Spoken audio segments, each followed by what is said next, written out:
Hey guys, Bump here, bringing you this Frost Death Knight Dragonflight video. Today we're taking a look at the just announced 10.1 tier set for the Frost Death Knight. We're gonna just take a look what it does, talk about its power, whether or not we like it, just general thoughts and so on. Straight into it, we have two sets, Howling Blast and Frost Fever damage increased by 10%, and your Rhyme empowered Howling Blast reduced the cooldown of Frost Fever and Fury by 2 seconds. We had a full set where after consuming Rhyme 15 times, you call down Frost Fever and Fury on your target at 100% effectiveness. Now, let's start with the two set, right? Howling Blast and Frost Fever damage increased by 10%. You know, nice passive buffs, primarily buffs in AoE, because Howling Blast and Frost Fever makes up a great portion of our damage in AoE.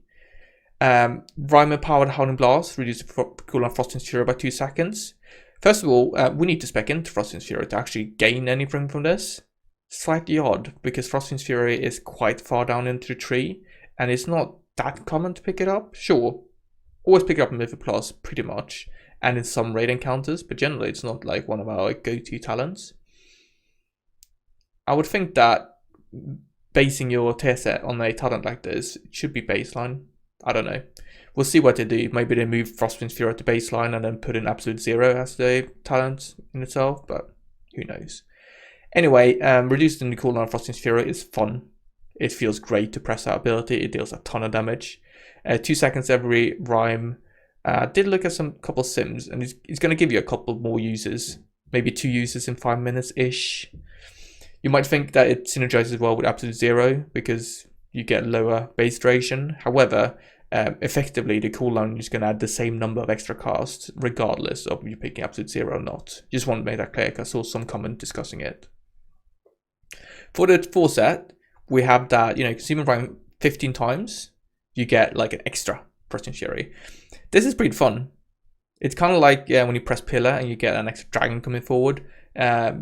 Just nice extra damage coming through. Obviously much better than AoE because Frost and Fury just hits an absolute ton on multiple targets. Generally this tier set is like very AoE focused. I think it's around 4% in single target, and then you get 8% in AoE sims in total. I think the full set is bad because of one reason, and it's, you know, if you don't keep track of those rhymes, suddenly you're going to press Rhyme, the dragon's going to fly forward and you're going to pull the pack. I think that's definitely going to happen to lots of people. Already, when you have Pillar with Frostwhelp Indignation, you will ninja pull if you don't pay attention. I do it, even though I try my best not to. This is just going to make the problem even worse. You're going to have Frost Death Knights running around, pulling packs, wiping group. Doesn't feel bad. What I would like to see is that consuming 15 rhymes gives you like a stack of Frost and Fury that you can then use whenever you want to. Imagine if Frost and Fury could stack up twice, and, you know, consuming 15 rhymes gave you a stack in a sense, which you can then use whenever you wanted to. It would give you much more control. Another thing would be that consuming 15 rhymes might give your next Pillar a buff, which means that you spawn a Frost and Fury. There's lots of things you can do here that means that you get much more control of how you want to actually trigger that Frostworm instead of just sending it away. I think it's much better if you consume the rhymes and it attach the buff to some other spells that you can actively press to get it. Overall, this spec is, I think it's overall quite fun. It's very thematic. Frost and Fury is a fun ability. It's not the best out there, right? The single target gain is like 4%, which is comparable to some classes, but generally not great. The AoE gain is better, but still, you know, I think this lands firmly into an okay tier set. Nice thematically, not incredibly powerful, but not incredibly weak either. And I'm gonna have fun playing it, you know? I think that's pretty much it. Leave a comment down below, let me know what you thought about this video.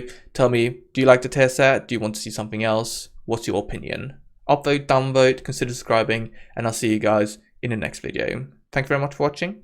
Bye bye.